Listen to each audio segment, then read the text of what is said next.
Hi there. Welcome to Small Business Coffee Break, the video series where we take a few minutes to work on your business, not just in it. Today we talk about why is social media marketing different with Luisauda Alvarez, a social media strategist. So grab a cup of coffee and let's get into it.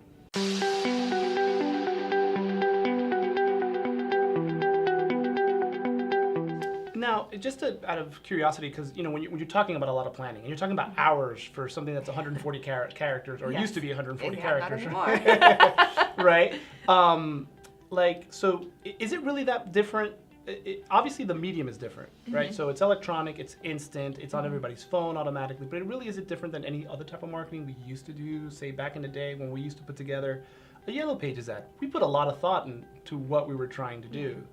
So it's the same process. What we have to do is have an overall plan and hope to get that particular audience to pay attention to what we're putting out there. Yeah, so the kind of like the nuts and bolts of it are the same. You're doing the same kind of planning. You're doing the same kind of research that you did it before. What's different now is that with social media, you're really connecting with people on an individual basis. When you did a Yellow Pages ad, anyone who opened the book, they would see your ad. When you're on social media, people are purposely subscribing to your page. They're liking your page. They're sharing your content because they feel as though they connect with you on a very individual basis. I mean, there are brands that I follow I follow Wendy's on Twitter.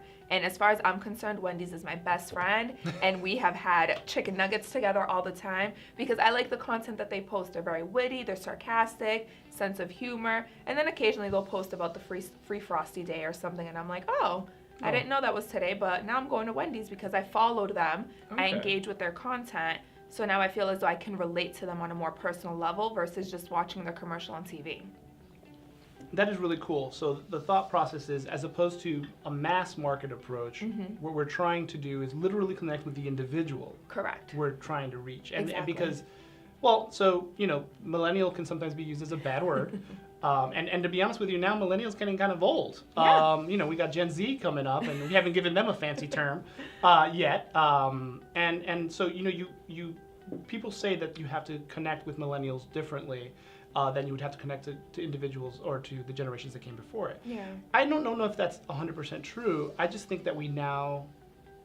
I mean, would you say that what social media has given us an opportunity to no longer have to be mass marketers, that we can be marketing specifically to the individuals, regardless of their age bracket? I do, and I think that what the millennials, why people say, oh, we need to target millennials differently, it's because millennials grew up with social media. I'm a millennial. That's what I grew up watching. I remember playing with MySpace and changing the background of my page, and then Facebook came about, and then Twitter, Instagram, Snapchat.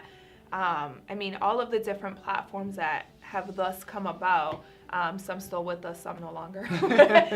Like Vine, no longer with us. But millennials really have been able to capitalize on social media in a way that no generation has in the past. I mean, we've always had the internet, but no one was really using social media in the way that we have. No one has really capitalized on it. I mean, you have individuals who associate now with particular brands. They're called influencers. So brands are sending them their products, they're having them on their television shows because of the audience that they have behind them. So sometimes a brand might not have, they'll have 1 million followers, but then you have someone that's an influencer who has 3 million followers because people can connect to that influencer more closely. So then what happens is these brands send the influencer the content. The influencer displays the content, they'll wear the t-shirt or they'll talk about the particular brand that they're promoting, and now people that specifically wouldn't be noticing that brand are now knowing about it. And if you'd like to reach out to Luisauda, I put her contact information in the description.